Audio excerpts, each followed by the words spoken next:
こつけてるつもりで得意になって大事なことは全部置き去りにしちゃって自分で自分を苦しめている囚人そんな僕にさよならさトランスフォーメーション闇が怖くてどうするあいつが怖くてどうする足踏みしてるだけじゃ進まない男なら誰かのために強くな。 Assalamualaikum warahmatullahi wabarakatuh. Selamat datang di pembelajaran Sejarah Indonesia bersama saya Rere Maesa Jenar, kelas 12 IPA 2. Nah, di hari ini saya akan memaparkan sebuah materi yang berjudul tentang terbentuknya kepulauan di Indonesia.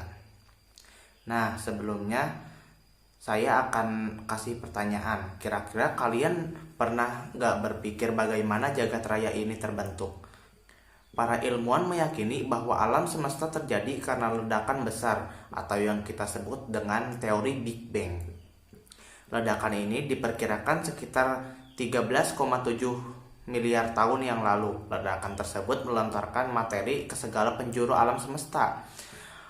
Alhasil, lantaran materi tersebut yang kemudian membentuk bumi berupa gumpalan gas yang terus berputar dan mendingin, terbentuk bola padat besar tersebut. Nah, berjalan selama kurang lebih 2,5 miliar tahun lamanya. Mengenai pembagian masa atau zaman berdasarkan geologi atau asal-usul terbentuknya bumi atau temuan kali ini, mari kita bahas berdasarkan geologi atau masanya, yaitu ada 4. Yang pertama dari zaman Arkaikum atau Azoikum. Yang benar masa ini kurang lebih berlangsung sekitar 4,5 sampai 2,5 miliar tahun yang lalu. Pada masa ini bumi masih belum stabil dan masih menyerupai bola gas sangat panas. Sudah jelas pada masa ini belum memungkinkan adanya makhluk hidup. Selanjutnya yaitu masa zaman Paleozoikum, 2, miliar tahun yang lalu. Pada masa ini kondisi bumi bisa dibilang relatif stabil dan memungkinkan adanya tanda-tanda makhluk hidup seperti hewan bersel satu atau mikroorganisme dan binatang air lainnya. Contohnya seperti ikan, ubur-ubur, cacing, binatang atau amfibi, dan reptil naza. Sering disebut juga dengan zaman kehidupan awal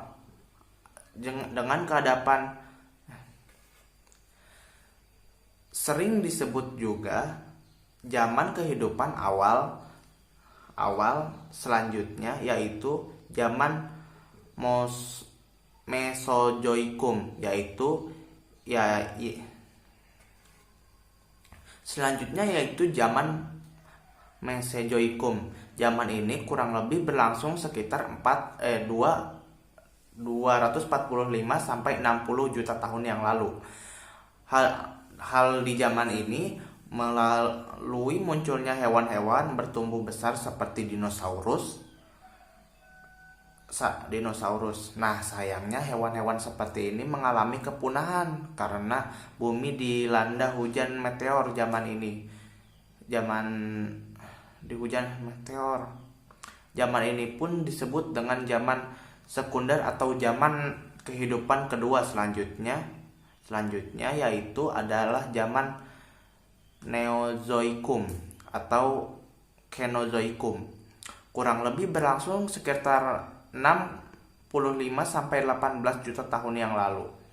Yang mana zaman ini terbagi kedua, yaitu zaman tersier dan zaman kuarter. Zaman yang pertama yaitu zaman tersier.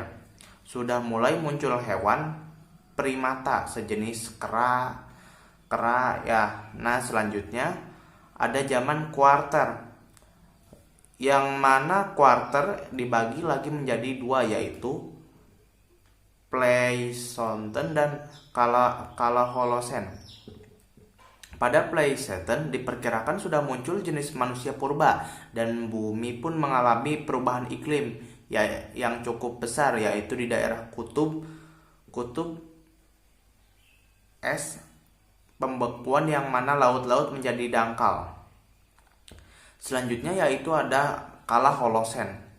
Kala Holosen ini yang mana keadaan bumi berbanding kebalik dan zaman yang sebelumnya Pleistocene, yaitu yang awalnya bumi terbentuk menjadi es membeku, yang mana pada saat ini es mencair sehingga membanjiri daratan yang semula sudah kering, dan kemudian juga di zaman ini ditandai dengan kemunculan Homo sapiens yang berciri-ciri mirip dengan manusia zaman sekarang. Homo sapiens ini merupakan jenis manusia purba, yang mana teori manusia purba ini muncul hal-hal apa yang disampaikan oleh Charles Darwin yang disebut juga dengan teori evolusi. Teori evolusi ini diyakini bahwa semua ini bumi berasal dari leluhur yang sama yang kemudian diseleksi alam selama jutaan tahun lamanya. Nah, Darwin mengatakan bahwa manusia ini sekarang merupakan manusia evolusi sempurna dan jenis primata yang kemudian menjelma menjadi Homo sapiens Homo sapiens. Nah, sampai saat ini teori Darwin ini masih terjadi kontroversi karena mengandung perdebatan di semua kalangan. Teori ini dikatakan tidak semua sesuai dengan yang ada dengan kitab suci agama samawi. Contohnya seperti Nasrani dan Islam. Para penentang teori evolusi umumnya mendukung konsep kemunculan seketika makhluk hidup tanpa adanya semacam leluhur seperti ini. Teori ini dikenal dengan teori kreasionisme yang mengatakan bahwa makhluk hidup muncul dengan seketika. Itulah yang disebut dengan penciptaan Tuhan, seperti halnya Nabi Adam. Nah, gimana kalian lebih yakin pakai teori yang mana? Oke? Selanjutnya kita melanjutkan ke pembentukan kepulauan di Indonesia. Ya, tadi kan kita menjelaskan mengenai proses terbentuknya bumi secara keseluruhan. Nah, kita akan merujuk kembali yaitu bagaimana pembentukan kepulauan di Indonesia. Nah, sebagai negara kepulauan yaitu Indonesia ini merupakan negara termasuk negara maritim terbesar di dunia, yang gugusan kepulauan Indonesia terletak di antaranya 2 benua dan 2 samudra, yaitu antara benua jadi utara dan benua Australia di Australia. Di selatan antara Samudra Hindia di barat dan Samudra Pasifik di belahan timur. Sebagai negara kepulauan, negara kita juga memiliki banyak sekali memang pulaunya. Ya, makanya disebut dengan kepulauan. Menurut data Direktur Jenderal Pemerintahan Umum menyebutkan bahwa negara Indonesia memiliki 175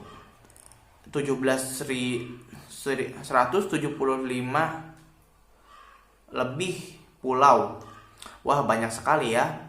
Nah, sekarang kalian mungkin pernah bertanya juga bagaimana terbentuknya kepulauan, bagaimana kepulauan Indonesia bisa terbentuk, sejarah kepulauan Indonesia. Terbentuknya melalui proses yang panjang. Pembentukan kepulauan Indonesia dapat dijelaskan oleh salah satu proses geologis yang terjadi pada saat proses pembentukan alam, yaitu proses endogen atau eksogen. Nah, apa sih eksogen Yang tenang endogen adalah proses pembentukan alam yang bersumber dari aktivitas dinamik di dalam bumi.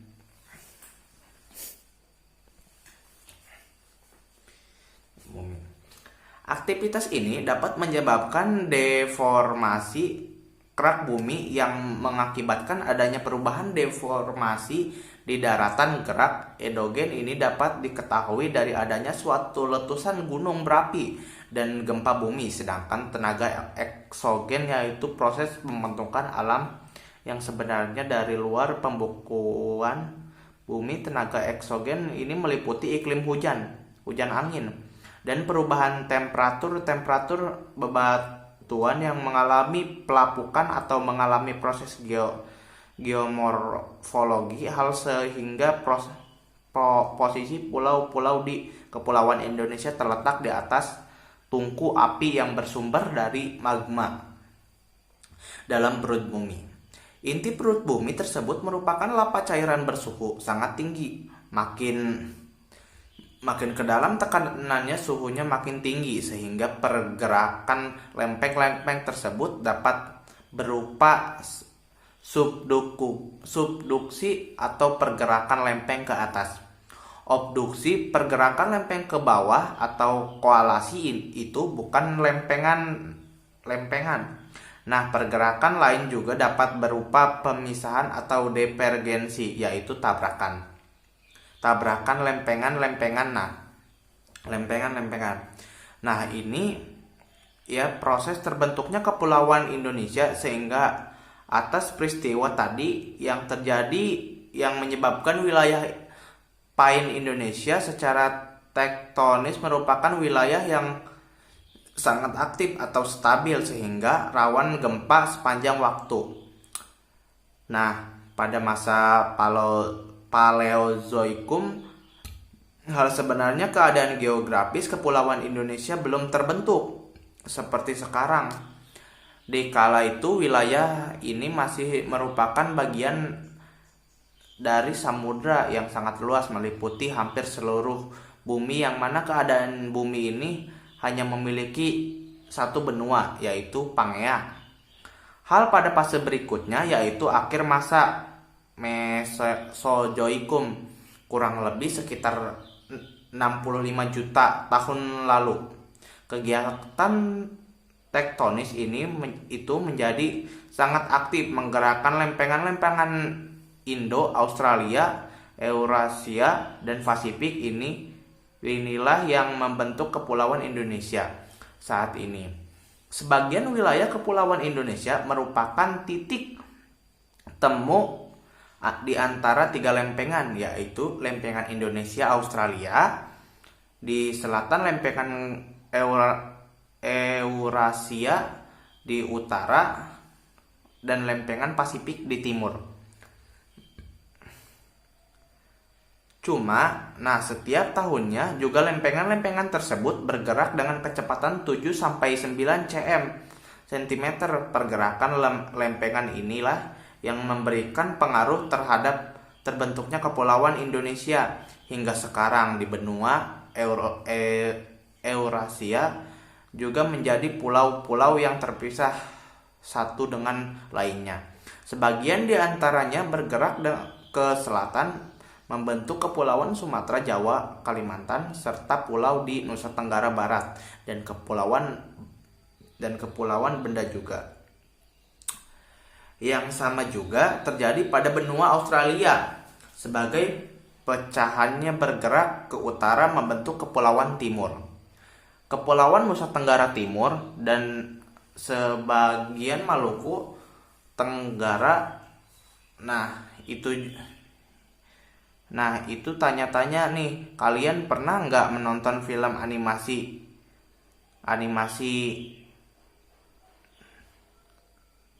berlangsung pada zaman glasial atau masa PlayStation, yang mana tadi sudah dijelaskan di awal bahwa masa PlayStation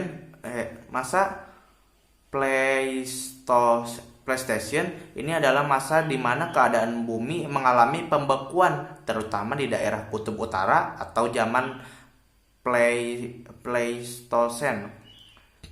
Bagaimana barat Indonesia pernah menyatu dengan paparan Sunda bagian timur. Indonesia pernah menyapa juga dengan benua Australia yang kini disebut dengan paparan Sahul, sehingga flora dan fauna di Indonesia juga ada di bagian Indonesia barat, serta flora dan fauna ada di Australia juga dijumpai di wilayah besar timur Indonesia. Akhir es kepulauan Indonesia sudah terbentuk hampir seperti sekarang.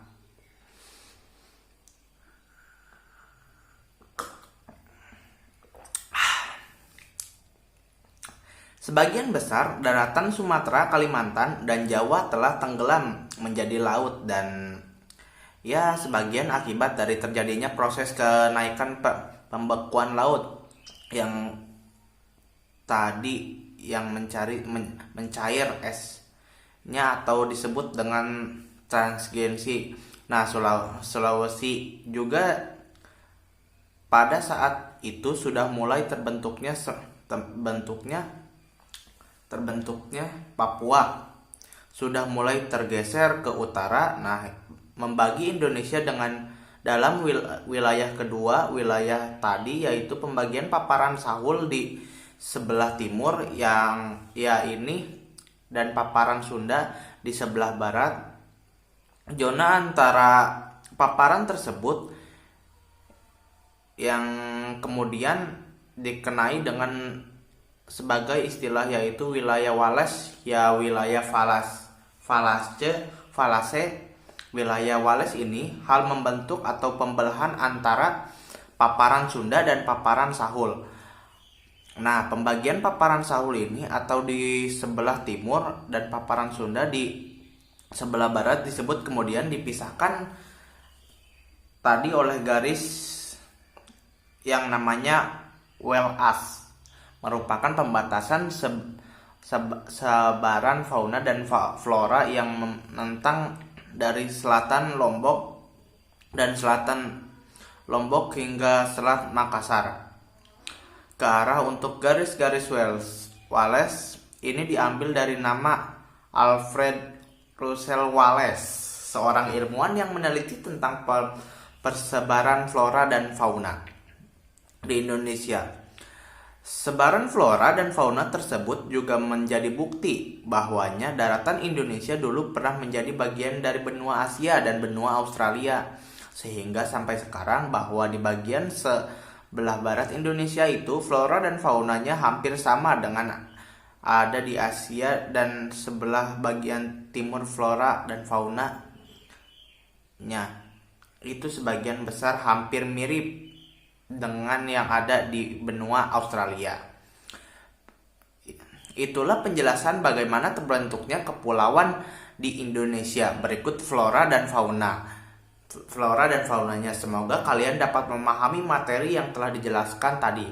Jika ada pertanyaan silahkan ditanyakan di kolom komentar. Jika kurang jelas kalian dapat mencari sumber yang lainnya yang lebih relevan, lebih jelas lagi. Mohon maaf bila ada kekurangan dari saya dalam penjelasan materi ini. Sampai jumpa di lain pembelajaran Indonesia di minggu atau kapan-kapan deh.